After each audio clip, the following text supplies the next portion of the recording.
Help me. আমার হাজবেন্ডকে আমাকে গুলি করে মেরে ফেলবে যে কোনো মুহূর্তে। 80 লক্ষ টাকা চাঁদা চাইছে।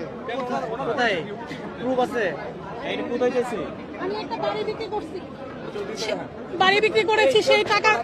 আচ্ছা শুনেন, এটা আমি একটা জিনিস বলি, আমরা কোনো অথরিটি না, শোনেন আমার কথা শেষ করতে দেন তারপরে।